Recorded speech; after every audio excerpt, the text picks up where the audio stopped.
Saudações, meu nome é Felipe Pena e eu estou aqui para apresentar a terceira edição do programa Viva a Roda. Como vocês sabem, esse programa aqui é uma alternativa a um certo programa da grande mídia que anda fazendo propaganda do discurso oficial do governo.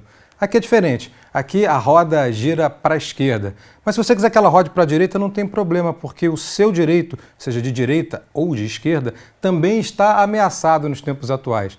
O assunto de hoje é a reforma da Previdência, ajustes fiscais e outros direitos que você está perdendo no atual governo. O nosso programa é uma iniciativa da chamada Pequena Mídia, que nada mais é do que uma reunião de sites, de portais, de mídias alternativas que se contrapõem ao discurso do governo. Então fique com a gente, o Viva a Roda está no ar.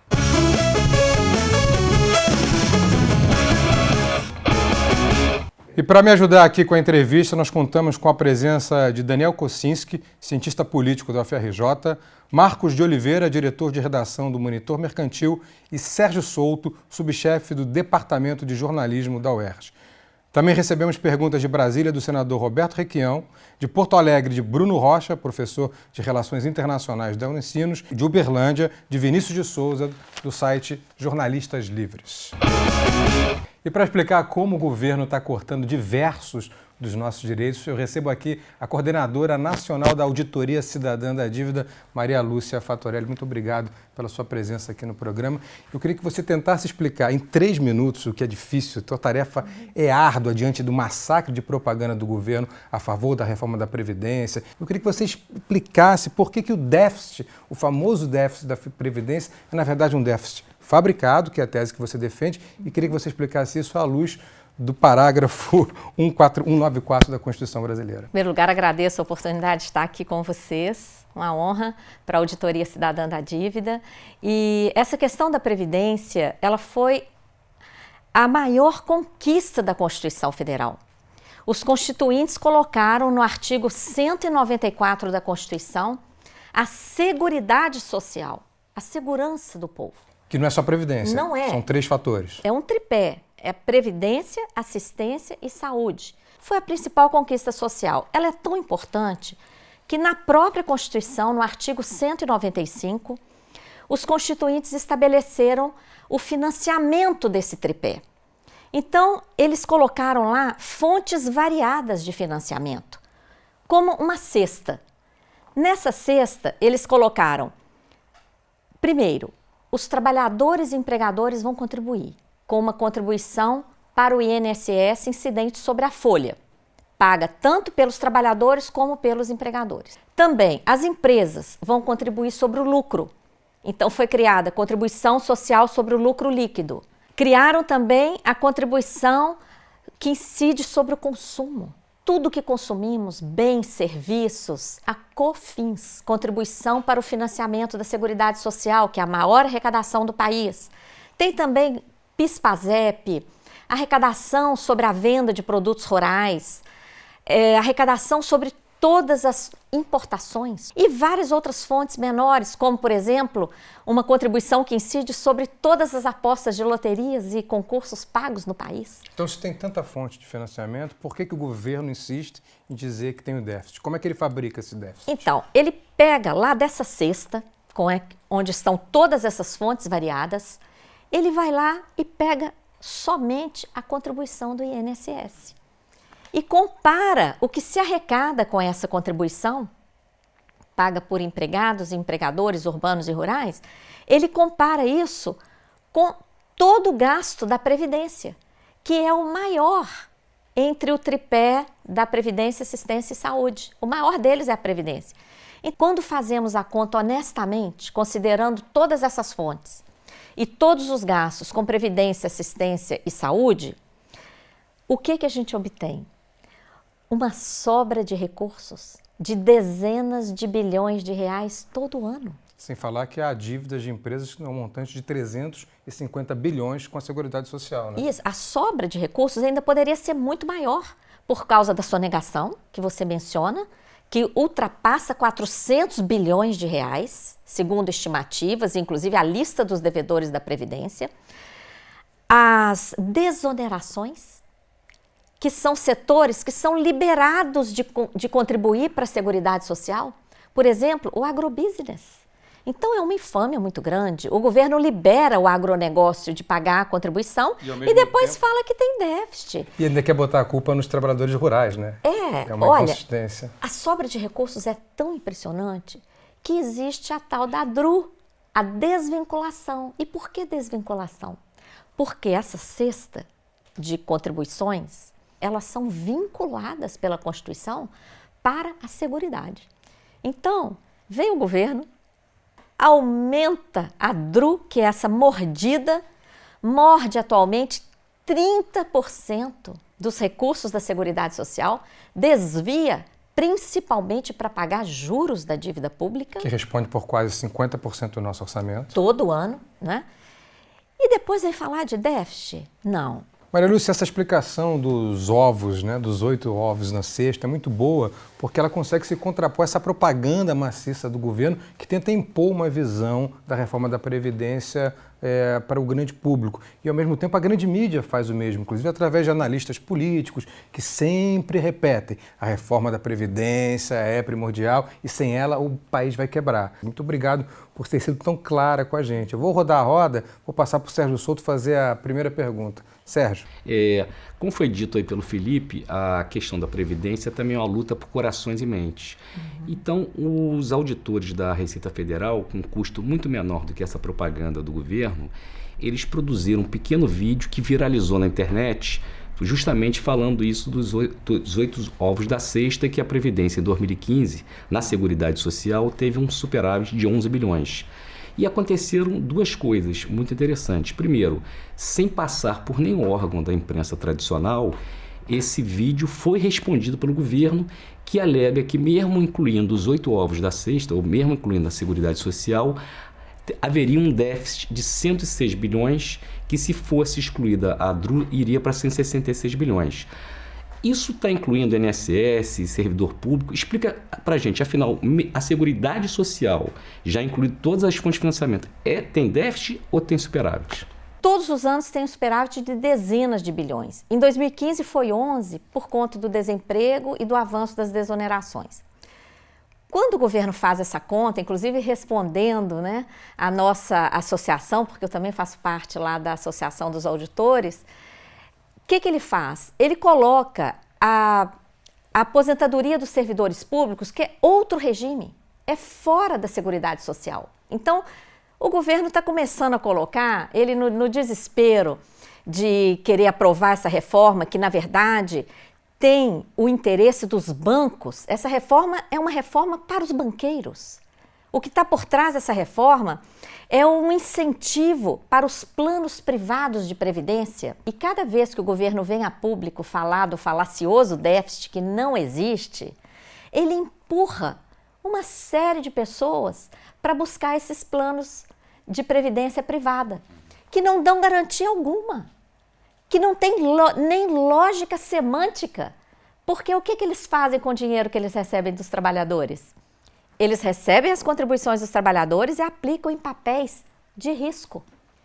Lá na frente, quantos planos de previdência privada que quebram, que deixam de cumprir com o pagamento de benefícios e falam simplesmente que o mercado funcionou da forma errada, que quebrou e tudo mais. E ainda tem um efeito colateral nisso, que é tirar da base da Previdência do INSS os contribuintes. Está tirando gente dessa contribuição. Está formando pessoas que vão trabalhar como PJs e tudo mais, né?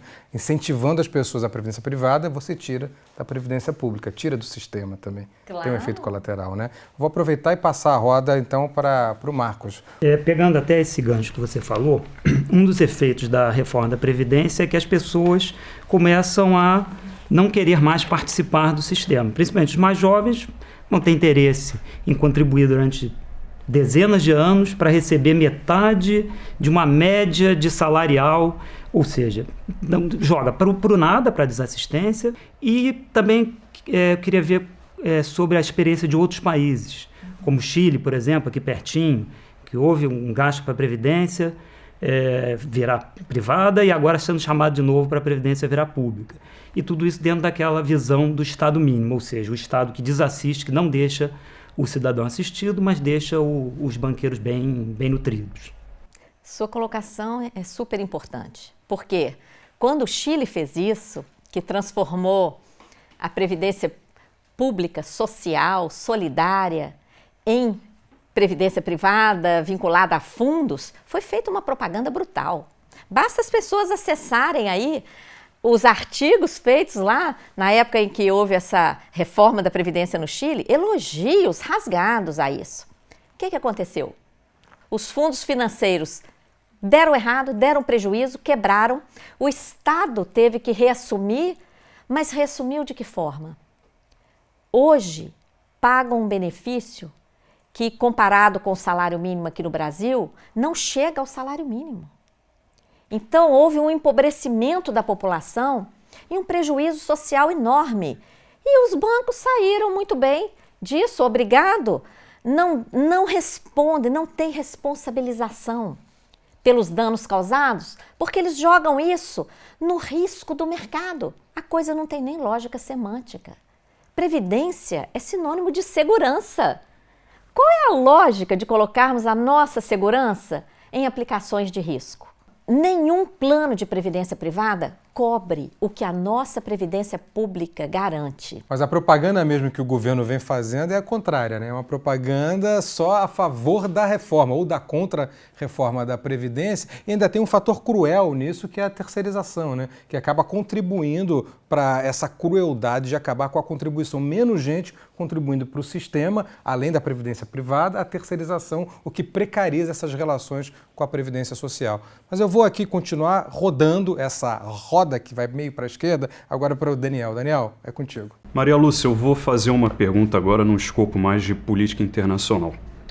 A sua experiência com a dívida pública, a auditoria da dívida pública do Equador, que resultou numa redução muito substancial do débito equatoriano, eu queria saber se, na sua opinião, essa experiência é replicável aqui no Brasil. Eu pergunto isso porque o Brasil é um país com peso geopolítico muito maior que o equatoriano.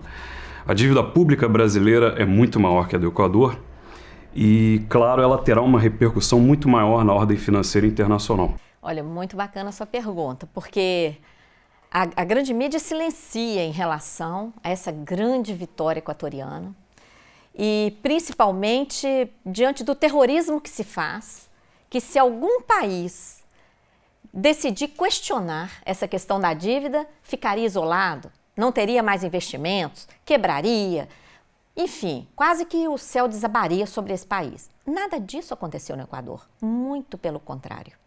Quando nós apuramos lá, em relatório de auditoria fundamentado, as fraudes, as ilegalidades, as ilegitimidades que envolvem a chamada dívida pública, que a gente batizou de sistema da dívida, o presidente Rafael Correa submeteu o nosso relatório a crivo jurídico, diante do ok, tanto do Corpo Jurídico Nacional como de escritórios internacionais que foram contratados.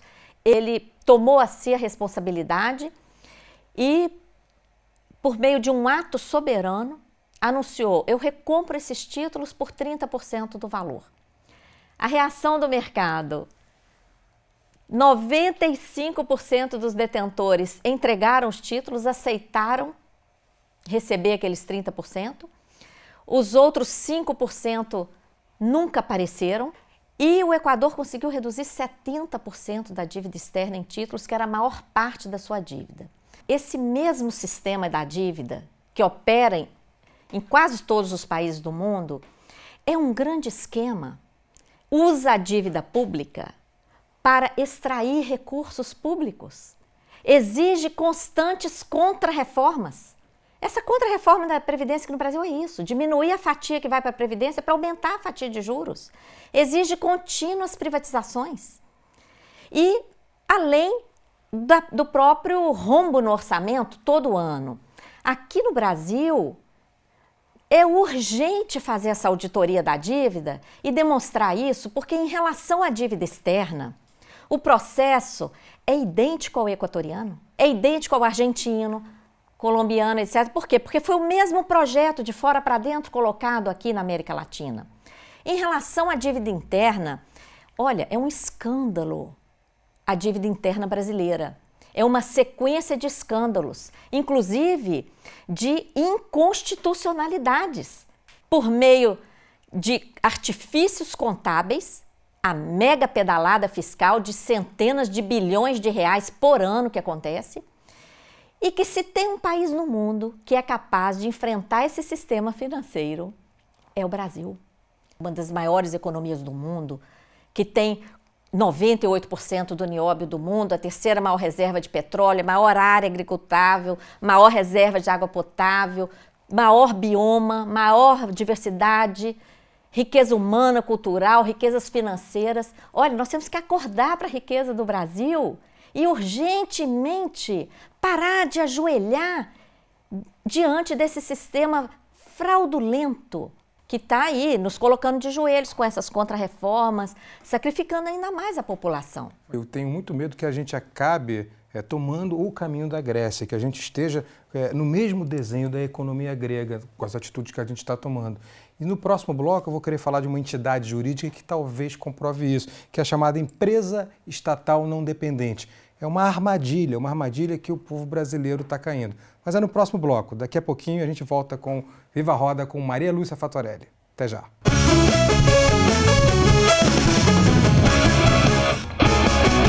Saudações, a gente está de volta aqui com a Maria Lúcia Fattorelli. Eu vou retomar o tema do bloco anterior, que é uma armadilha, né, Maria Lúcia? Explica pra gente o que é essa empresa estatal não dependente e que armadilhas ela traz para o povo brasileiro. Olha, uma das nossas principais atuações lá na Grécia foi a descoberta desse mecanismo.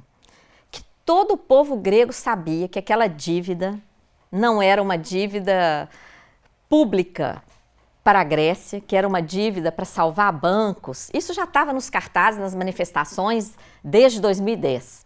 Quando nós fizemos a auditoria lá em 2015, o nosso principal mérito foi descobrir o mecanismo que funcionou e fez essa dívida explodir.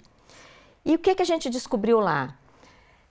A maior credora da Grécia era uma empresa que todo mundo achava que era um fundo, representado por 4 letrinhas, EFSF.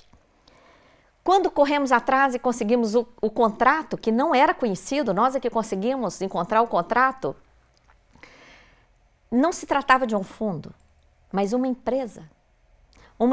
Uma sociedade anônima. Os sócios dessa empresa eram 17 países europeus. Essa empresa era sediada em Luxemburgo, paraíso fiscal. O papel dela era emitir instrumentos financeiros. E esses instrumentos financeiros, como papéis, é que entravam como dívida dos países, porque depois esses países faziam a reciclagem disso com papel podre dos bancos. E como isso se aplica no Brasil? Então, aqui no Brasil, nós começamos a ver o surgimento de empresas com a Sociedade dos Estados e Municípios, empresas que emitem papéis com garantia do Estado, empresas, sociedade de propósito específico, igualzinha de lá também era uma sociedade de propósito específico. Quando nós vimos aquilo, o mesmo desenho, falei, peraí, o que é isso? Essas empresas estão surgindo aqui no Brasil por trás de uma propaganda brutal de que elas iriam reciclar a dívida ativa. Dívida ativa é diferente da dívida pública. Dívida pública é dívida que o Estado, União, Estado ou município, o poder público deve. Dívida ativa são créditos que o poder público tem a receber de tributos não pagos no prazo, que acabam inscritos em dívida ativa e a Procuradoria é que vai ter que cobrar. A maior parte dessa dívida ativa é podre, porque a maior parte delas são de empresas que já quebraram há muitos anos e que já desapareceram e que dificilmente esse crédito virá a ser arrecadado. Na prática, e essa empresa, por exemplo, eu vou dar o exemplo de Belo Horizonte, que em Belo Horizonte foi criada a PBH Ativos S.A., essa sociedade de propósito específico, o município é o principal sócio. Essa empresa foi criada por uma lei aprovada na Câmara de Vereadores com um capital de apenas R$100 mil. Quando ela começa a emitir papéis, debêntures, ela emite 23 mil debêntures por R$100 mil cada um. Essas debêntures têm a garantia do município. Então, na prática, isso é dívida pública. Então, você está me dizendo que está se transformando uma dívida que não seria pública em dívida pública. Está se transformando está se gerando uma dívida pública de uma forma totalmente disfarçada. E os bancos têm ganhos com isso, né? Porque eles compram por um valor muito baixo, não é? Olha, os bancos ganham de todo jeito. Primeiro, porque para agenciar essa operação de emissão dessas debêntures, eles já cobram uma comissão caríssima. Mas alguns bancos, eles mesmos compram aquilo que eles emitem, não é Eles isso? compram, no caso de Belo Horizonte, a denúncia é que o Banco BTG Pactual, um banco que está muito mal na fita, né? O presidente estava preso até outro dia, e o André Esteves. Não paira nenhuma suspeita sobre ele. Né? Então, o BTG Pactual foi o agente financeiro e a denúncia lá que se faz é que ele mesmo teria comprado tudo. Isso não é comprovado porque essas operações são consideradas sigilosas, essas operações financeiras. E isso tudo, veja bem, é insustentável. Os juros propostos por esses papéis lá eram juros de IPCA, que em 2015 foi de 11%, mais 11%. Então, dá um juro de mais de 22%, totalmente insustentável. O pior é que isso está sendo apresentado para a população como se fosse uma solução. Não é? É um esquema altamente fraudulento, é o esquema que quebrou a Grécia, é ilegal, tá? Fere a Constituição, não tem lei que respalde isso. Existe um projeto de lei que está tramitando no Senado, que foi apresentado pelo Zé Serra um dia antes dele virar ministro de Relações Exteriores, PLS 204. Nós fizemos um intenso trabalho em Brasília, esse projeto foi derrotado no dia que aprovaram a PEC 55, só que o presidente Renan falou que o que foi aprovado naquele momento foi o substitutivo, depois o projeto original vai voltar. E o mais infame de tudo isso é que aquela PEC 55, que estabeleceu um teto para todas as despesas primárias para valer por 20 anos, ela deixou fora do teto a destinação de recursos públicos para essas empresas estatais não dependentes. E fica muito claro por que essas empresas vão precisar de recursos, não é? Veja no caso de Belo Horizonte, uma empresa que é criada com capital de 100 mil, emite 23 mil debêntures no valor de 100 mil cada uma, pagando juros de mais de 20%. É totalmente isso aí, gente. Mostra a atuação do sistema da dívida, a geração de dívida pública sem contrapartida alguma. Deixa eu fazer uma consideração. Esse tipo de empresa está sendo criada em todos os municípios, em vários municípios e vários estados do país, e a gente tem que ficar de olho nessa armadilha. E não custa lembrar que o Banco BTG, que a gente se referiu aqui também, do André Esteves, é um parceiro histórico do Grupo LID, que é do prefeito de São Paulo, o João Dória. Eu tenho as minhas convicções de que teve algum financiamento de campanha ali. Não posso provar, mas tenho convicções. Lembrando que esse prêmio líder do ano, foi ganho pelo dono do BTG Pactual, André Esteves, em 2013. E no ano de 2012 foi Marcelo Odebrecht. É algum sintoma, não é?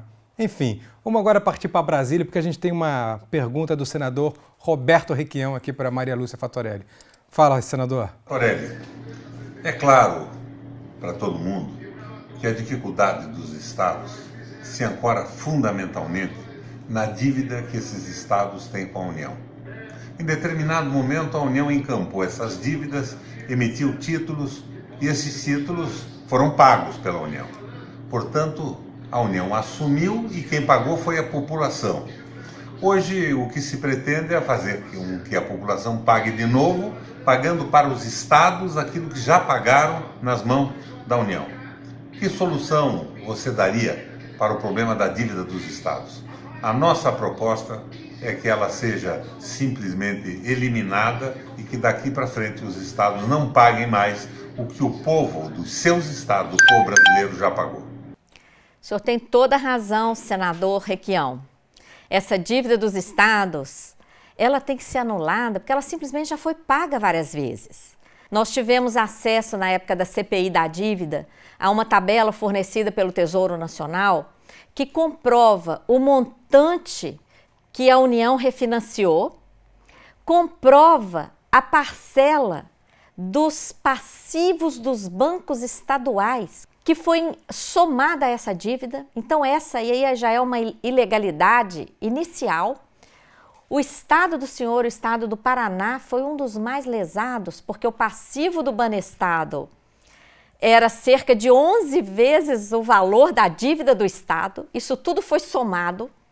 Essa dívida passou a ser atualizada mensalmente, de forma acumulada, com base no maior índice de atualização que existe no país, que é o IGPDI, publicado pela Fundação Getúlio Vargas, uma instituição privada. Isso aí turbinou esse montante daquela dívida refinanciada, acrescida do passivo dos bancos. Isso virou uma bola de neve. Apesar disso, todos os estados já pagaram mais de 2 vezes essa dívida e ainda devem cerca de 3 vezes essa dívida.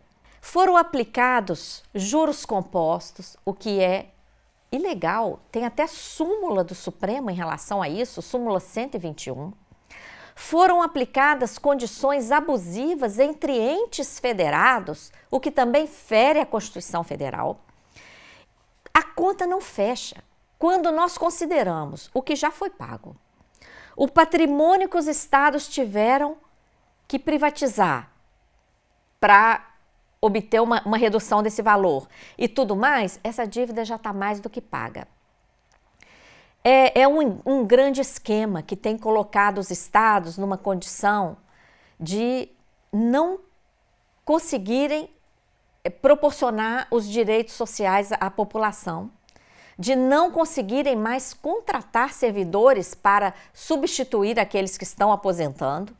Isso aí está gerando também um acúmulo de problemas até em relação à previdência dos estados, porque eles não estão tendo como reciclar a contratação de trabalhadores, e se não tem novos trabalhadores contribuindo, como é que eles vão conseguir pagar aquelas aposentadorias de quem já está se aposentando?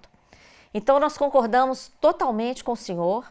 Os resultados da nossa auditoria cidadã comprovam que essa dívida já foi paga e que a União tem que devolver, inclusive, recursos para muitos dos estados. Maria Lúcia, ainda tem a questão também da emissão de moeda, né, Daniel? Pois é, exatamente, porque os estados, ao contrário da União, eles não podem emitir moeda, coisa que a União, em última instância, pode fazer. Então, essa dívida pública dos estados com a União, ela também não é utilizada pela União para forçar os estados a adotarem suas políticas. É o que a gente está vendo aqui, por exemplo, nesse momento, no estado do Rio de Janeiro. Olha, essa dívida está sendo usada para ferir o federalismo, a independência dos estados, a autonomia dos estados, de várias formas, né? Tanto para obrigar que os estados adotem as políticas de ajuste fiscal, como também o Tesouro Nacional chegou a incentivar os estados a assumirem dívidas externas. Quando o dólar estava mais baixo, os estados assumiram dívidas externas para obter recursos para pagar para a União. E pior, esse arroxo aplicado aos estados é que está abrindo espaço para esse esquema das empresas estatais não dependentes. Então, é um arranjo muito bem montado e que quem ganha no final de tudo isso é unicamente o sistema financeiro privado, nacional e internacional. As políticas públicas perdem, a sociedade perde e os estados ficam totalmente reféns de uma política federal que não interessa a ninguém, só o sistema financeiro. Sistema financeiro esse que eu imagino que esteja agora assistindo o programa e aprendendo muito com as explicações da Maria Lúcia e certamente vai parar de cometer esses crimes aqui no país, né? A gente vai agora uma pergunta lá da Unicinos, lá do Sul, do professor Bruno Rocha. Roda o VT. A senhora costuma afirmar que o Estado brasileiro é capturado por banqueiros. Minha pergunta vai no sentido de como esta captura, esta hipotética captura, da qual eu concordo, é apreciada pelas carreiras de Estado, em especial pelas tecnocracias vinculadas à área econômica, como Fazenda, Banco Central e Planejamento. Uma outra pergunta diz respeito a uma análise da senhora sobre a relação muito profícua de 8 anos de boa convivência e complementaridade entre o ex-presidente Lula e o atual ministro da Fazenda, Henrique Meirelles, quando estava à frente do Banco Central do Brasil. Essa questão do Meirelles é muito interessante. Todo mundo deve se lembrar. Quando o Lula começou a subir nas pesquisas, lá em 2002, criaram uma coisa que a gente chamava até de lulômetro. Algumas pessoas devem se lembrar, o risco país subiu e de repente o FMI chegou aqui no Brasil, convocou todos os candidatos a presidente e exigiu que todos eles firmassem um compromisso de que não iam mexer nessa questão financeira. Tanto é que daí foi publicada a Carta aos Brasileiros, na qual o PT afirmou que, caso eleito, ia manter tudo e etc, etc. Bom, Lula foi eleito. Antes dele tomar posse, o Bush, que era o presidente dos Estados Unidos, convocou para uma reunião, ele foi, e dos Estados Unidos é que ele nomeou o Meirelles. E interessante lembrar que nomeou também a Marina, porque essa área do meio ambiente, no Brasil, é chave. Nossa história modificaria com a questão do nióbio, dos outros 55 minerais não metálicos, petróleo e tudo mais. Então, veja bem, o interesse do Império. De lá, eles exigiram e de lá mesmo o Lula anunciou Henrique Meirelles para o Banco Central e Marina para o meio ambiente. Nos 8 anos de governo, o próprio Lula diz isso, que os bancos nunca lucraram tanto como no governo dele. O governo do PT não fez nada diferente do que os governos anteriores e posteriores, e aliás, nós da Auditoria Cidadã, nas nossas exposições e tudo mais, a gente nem entra muito nessa parte política, porque o sistema da dívida, ele está num poder financeiro acima de governos, acima de partidos. E a gente só vai conseguir mudar isso e enfrentar isso, como foi enfrentado lá no Equador, com grande mobilização e pressão social. Por isso, o nosso grande esforço de popularizar essa discussão, de publicar, porque praticamente não existe bibliografia sobre o tema. Nós esperamos que tanto essas pessoas que são servidores, que estão aí nessa área, como o conjunto da sociedade, acorde o quanto antes, porque esse sistema da dívida tem que ser desmascarado. Nós não podemos mais continuar subservientes a ele. Quando você fala do risco país com Lula e depois a ascensão do Henrique Meirelles para o Banco Central, tem outro risco que a gente não costuma falar, que é o risco prisão. Eu acabei de receber a informação de que o Eike Batista foi o vencedor de líder do ano do Grupo LIDE em 2011. Veja que coincidência, Maria Lúcia. Eike Batista em 2011, Marcelo Odebrecht em 2012, André Esteves em 2013. Eu acho que o prefeito João Dória tem o risco prisão. A gente tem que considerar isso quando pensar esses prêmios também, né? Só para contextualizar. Vamos ver então agora a pergunta do Vinícius Souza, do Jornalistas Livres, lá de Uberlândia. Fala aí, Vinícius. Vinícius Souza, Jornalistas Livres. Tudo bom, Maria Lúcia? Gostaria de saber de você se a reforma da Previdência é a solução para o déficit público no Brasil. Se puder também explicar para a gente quais são as relações entre a reforma da Previdência, a PEC de teto dos gastos, a terceirização e a PEC de independência do Banco Central que dormita hoje no Congresso. Obrigado. Olha, tudo isso aí que você disse está interligado. A PEC 55, que foi aprovada, já é Emenda Constitucional 95, ela foi apresentada como a PEC do controle de gastos. Muita gente se iludiu, porque, é claro, ninguém quer que o governo gaste sem controle. Mas, na verdade, do que ela trata? Do estabelecimento de um teto rebaixado, porque a referência é o gasto de 2016, um ano de crise, e o que está estabelecido nesse teto são apenas as despesas chamadas primárias, coisa que quase ninguém sabe o que é. São as despesas com os poderes executivo, legislativo, judiciário e Ministério Público, despesas com todos os serviços prestados à população, saúde, educação, previdência, segurança, etc. Então, tudo isso vai ficar debaixo de um teto de gastos por 20 anos. E o que está fora das despesas primárias? as despesas não primárias, que são as despesas financeiras, que podem crescer à vontade, sem teto, sem limite. Então, na prática, essa PEC 55 foi a PEC dos banqueiros, a PEC que vai possibilitar um gasto maior ainda, uma gastança financeira com juros, enquanto toda a despesa do Estado fica ali, congelada por 20 anos. E também uma PEC que se torna uma PEC de chantagem para a reforma da Previdência. Claro, para dar cumprimento a esse controle aí, esse teto rebaixado, tem que ter reforma da Previdência para cortar direitos, adiar a aposentadoria para o infinito. Tem que ter reforma trabalhista para não ter mais formalização e tudo mais.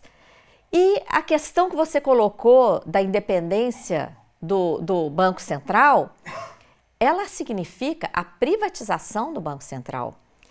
A entrega de vez do Banco Central para os banqueiros, o que de certa forma já vem acontecendo há muitos anos, mas eles querem a garantia de que isso vai estar na Constituição. O que está acontecendo no país, na prática, já é essa entrega. Veja bem, todos devem ter visto essa lei aprovada recentemente que admite que o real, a nossa moeda, seja impressa no exterior. Isso é gravíssimo. É um ataque à nossa soberania e já está na linha aí dessa privatização do Banco Central que na prática já vem acontecendo.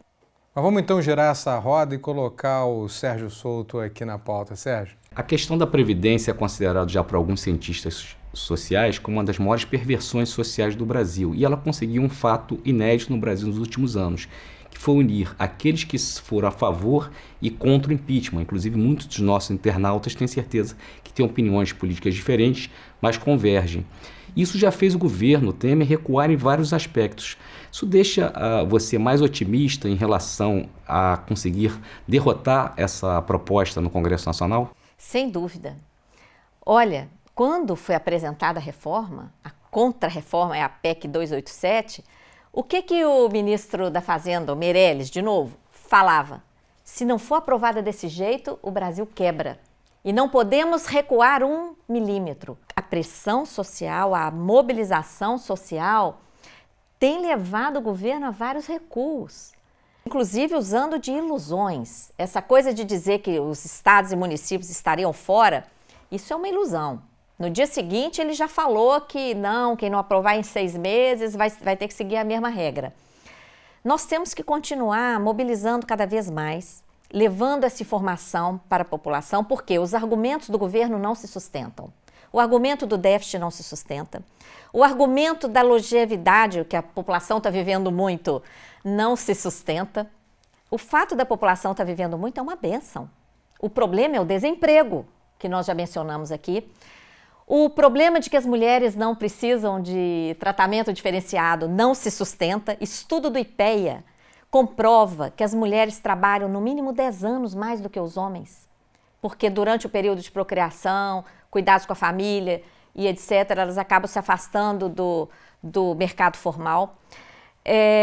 O tal déficit da Previdência Rural não se sustenta, tá?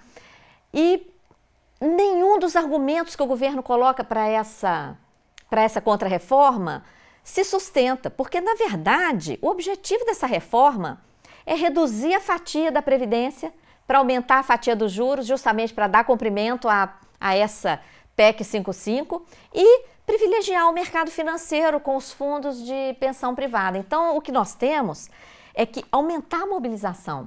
Nesse sentido, eu queria pedir para anunciar uma consulta nacional sobre as reformas e auditoria da dívida, que a auditoria está lançando. Nós temos aqui esse folheto que está na página www.consultanacional2017.com.br. As pessoas podem votar, são só 4 perguntas. Isso aqui vai ajudar as pessoas a compreenderem o que está por trás da reforma da Previdência, da reforma trabalhista, do avanço das privatizações. Temer quer privatizar agora o aquífero Guarani. Está privatizando a saúde, a educação. O que vai ser do nosso povo se toda a educação, desde o ensino fundamental, estiver privatizada? A gente está colocando já o site, você viu aí na tela, e a gente vai para o próximo bloco aqui do programa Viva a Roda. E no próximo bloco a gente vai falar um pouco mais sobre essa armadilha que a PEC 55 colocou no colo da gente, quase que obrigando a ter reforma trabalhista, reforma da Previdência e outras quebras de direitos sociais no país. É só um minutinho, Viva a Roda volta já. Fica aí.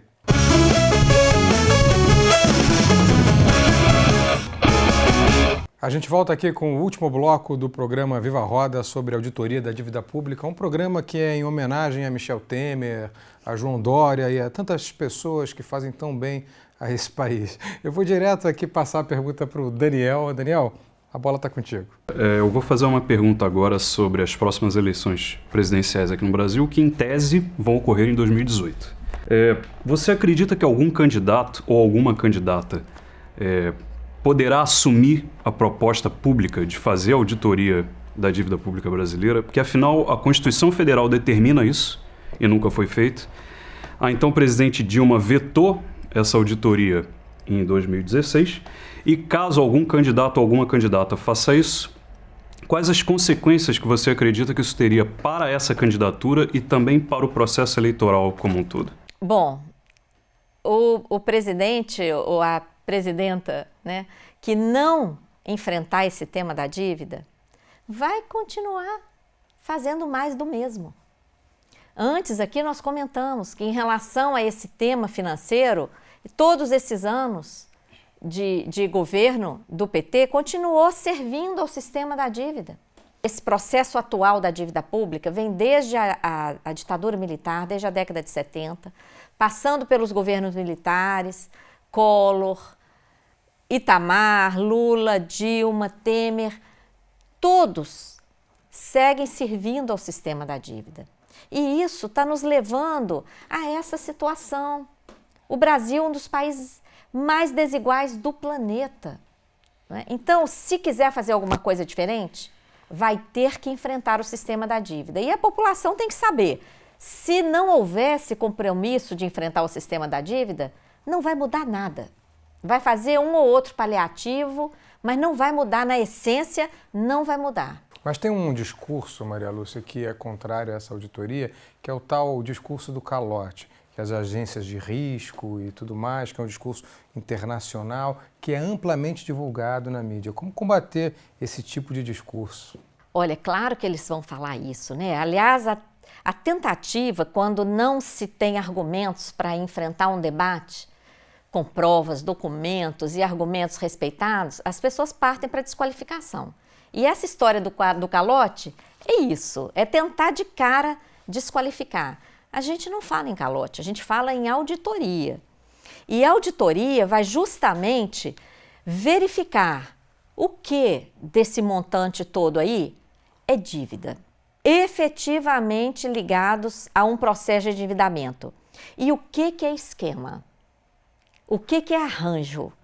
Que está usurpando do instrumento de endividamento público para subtrair recursos de uma forma que a sociedade respeita, porque a dívida há milênios está ligada à questão moral. Tem muita gente que não fala em pagar dívida, fala em honrar dívida. E sempre me vem à cabeça, sempre me vem a menção, quando eu converso com qualquer pessoa no exterior, quando eu converso com um americano e eu digo que depois de um ano você tem um rendimento de 12% numa aplicação, ele fala, não, você está brincando, isso é impossível que você tenha. E me vem sempre à cabeça a imagem do Thomas Piketty, na questão dos rentistas versus os produtivistas, e cada vez mais a gente é um país de rentistas, com 50% do orçamento tomado só para pagar dívida, né? Isso é o tipo de estrutura que tem que mudar. E só um pensamento como esse da auditoria é capaz de fazer isso, né? Eu espero que isso consiga ser explicado para a população que está vendo a gente. Pois é, veja bem, eu vou explicar um mecanismo, tá? Apenas um mecanismo. Mais de 20% da dívida, 1 trilhão e 100 bilhões de reais, da nossa dívida interna, que é a dívida em títulos públicos emitidos pelo Tesouro Nacional e leiloados pelo Banco Central, 1 trilhão e 100 dessa dívida, que está em 4 trilhões e 600, está servindo para remunerar a sobra de caixa dos bancos. Como é que isso acontece? Sobra dinheiro no caixa dos bancos. Atualmente, 1,1 trilhão, é muito dinheiro. Por que sobra? Porque para emprestar para o público, os bancos querem juros altos demais, que chegam até a 200%, 400% ao ano. Então, sobra. O que o Banco Central faz? Aceita esse recurso, entrega título da dívida pública para os bancos e remunera isso diariamente. O que aconteceria se esse dinheiro ficasse no caixa dos bancos? Os bancos não iam querer ficar com esse dinheiro parado. Eles iam fazer de tudo para emprestar. E, para emprestar, eles teriam que reduzir os juros. E quantas empresas nós conhecemos? Quantas indústrias, quanto comércio quebrou porque não deu conta dos juros bancários? Quantas iniciativas de novos negócios poderiam surgir se os juros bancários fossem baixos no Brasil? A desculpa do Banco Central para fazer essa gracinha para os bancos é que muita moeda em circulação gera inflação. Mentira! O volume de moeda em circulação aqui no Brasil é de apenas 5% do PIB. Países com economia comparável ao Brasil têm até 40% de volume de moeda em circulação, a chamada base monetária. Então, nós temos espaço para aumentar a base monetária. Se esses recursos fossem canalizados para investimentos, ao contrário de gerar inflação, eles diminuiriam a inflação. Olha o exemplo da energia. Há 2 anos atrás, nós tivemos um aumento, em média no Brasil, de 56% no preço da energia. Em alguns lugares subiu 100%. Por quê? Porque faltou investimento. Por que faltou investimento? Alegação de falta de recursos. Se nós tivéssemos feito investimentos em fontes novas, fontes de energia, e nós temos todas as matrizes em abundância, nós não teríamos tido aquela inflação. Então, o ponto-chave que precisa ser mexido na economia brasileira é a política monetária do Banco Central, porque por trás do simpático controle da inflação, que todo mundo quer controle da inflação, mas quais os instrumentos que o Banco Central está utilizando?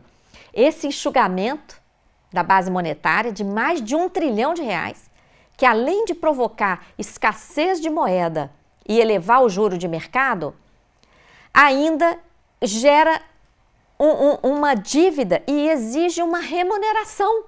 O que é injusto, oneroso e amargo, né? Um remédio amargo, para usar uma linguagem que o público sempre entende melhor, é o tal do remédio que numa dose muito mais forte acaba matando o doente. Mas eu queria voltar ao Thomas Piketty, ao Capital no século XXI, que eu mencionei, um livro que eu acho que todo mundo deveria ler para entender esse raciocínio no rentismo no Brasil, e passar a palavra para o Marcos. Roda para você, Marcos. A mídia bate que o grande problema do Brasil é a corrupção. E a Auditoria Cidadã já mostrou que a corrupção é uma engrenagem do sistema da dívida. E eu gostaria de saber como é que esse sistema funciona para retirar dinheiro do Estado, transferindo para o setor financeiro e para os rentistas. Olha, são vários mecanismos. Inclusive, o Piketty, no último livro dele, ele falou que seria um suicídio, em tempos de crise, o Banco Central não emitir moeda e não reduzir drasticamente os juros para ativar a economia. O Banco Central do Brasil faz o contrário. Além de não emitir moeda, ainda enxuga 1,1 trilhão de moeda da economia, remunera, gerando dívida pública, e aplica os juros mais elevados do planeta. Então, essa política monetária do Banco Central está suicidando o Brasil. Os mecanismos escondidos que, ao mesmo tempo em que eles geram dívida pública, eles transferem um volume enorme de recursos. Esse mecanismo da remuneração da sobra de caixa dos bancos, ele gera 1,1 trilhão de dívida, remunera isso diariamente. A gente estima que em 2016 essa despesa ficou em cerca de 200 bilhões de reais. É mais do que o orçamento da saúde e da educação juntos. Além disso, o pagamento dos juros abusivos. Como é que acontece o pagamento dos juros abusivos se o artigo 167 da Constituição Federal proíbe a emissão de títulos para pagar despesas correntes. Vejam bem, o que são as despesas correntes? São aquelas despesas que se consomem durante o ano, como pagamento de servidores, despesas com a manutenção da máquina pública e juros. Juros também são despesas correntes. Para possibilitar a emissão de títulos e a venda desses títulos, para que com esse dinheiro sejam pagos os juros, está sendo feita uma manobra contábil de contabilização de juros como se fosse amortização. Isso é corrupção. Outra, os contratos de swap cambial, do jeito que eles acontecem no Brasil. O swap cambial é um contrato mediante o qual o Banco Central garante para os bancos e outros privilegiados a variação do dólar. Se o dólar sobe, o Banco Central garante a diferença. Se o dólar cai, o Banco Central garante a diferença. E criaram, inclusive, o swap de arrependimento. É ridículo. Se a pessoa fez o contrato de swap achando que o dólar ia subir e o dólar começa a cair, ela pode se arrepender. Então, quem paga o prejuízo de centenas de bilhões de reais desse tipo de contrato? O Banco Central pega títulos da dívida e paga essa diferença. Então, a sociedade, depois a dívida vai crescendo por conta das taxas de juros abusivas, que também não tem justificativa nem técnica, nem política, nem jurídica, nem econômica. É muito fácil fazer uma dívida gerada dessa forma, por meio de mecanismos, crescer como uma bola de neve com as taxas de juros praticadas no Brasil. E de tal maneira que a gente chega numa dívida monstruosa, sem contrapartida alguma à sociedade. Não há justificativa alguma para essa dívida, não há investimentos, não há benefícios ao país ou à sociedade. E pior, a dívida está sendo justificativa para todas essas contrarreformas. Contrarreformas que prejudicam o país, os trabalhadores e causam algumas tragédias, como aqui no estado do Rio de Janeiro. A gente está vendo, por exemplo, uma dessas tragédias é o quase fechamento da UERJ, uma universidade de tradição que não tem dinheiro nem para pagar papel higiênico. Chega a ser um absurdo. E vou passar a palavra para um professor da UERJ, vou gerar a roda então para o Sérgio fazer a última pergunta aqui do nosso programa. Sérgio. A questão da seguridade social em relação à questão nacional acho que foi bem explicada. Mas eu queria perguntar o seguinte, e a previdência dos estados? Na origem, nenhum estado disponibilizou ativo suficiente para capitalizar o seu sistema de previdência. E agora o país está em recessão, decadência, que não chama tragédia social, pelo menos 3 a 4 anos. A previdência dos estados tem alternativa ou ela precisa ser encampada ou receber algum tipo de aporte da União? Olha, os estados, professor, vêm sendo quebrados há muito tempo. Nós já mencionamos aqui a questão da renegociação daquela dívida dos estados. Naquela época, aquela dívida, a maior parte dela era dívida em títulos. Esses títulos eram vendidos no mercado por um valor muito abaixo do seu valor de face. A União refinanciou aquilo a 100% do valor de face, provocando uma transferência brutal de recursos dos bancos e amarrando os estados nessa armadilha de dívida corrigida, que quanto mais paga, mais deve. Então, esse processo da dívida dos estados, principalmente porque os estados ficaram onerados com os passivos dos bancos. Aqui no Rio de Janeiro, aquela dívida dos estados a 100% do valor de face chegou a 15 bilhões lá em 99. A esses 15 foram somados mais 4 bilhões de passivos do Banerj, que virou dívida do estado do Rio de Janeiro. Então, aqueles 19, o estado do Rio de Janeiro já pagou isso umas 3 vezes e deve 4 vezes. A dívida interna do Rio hoje é 80 bilhões.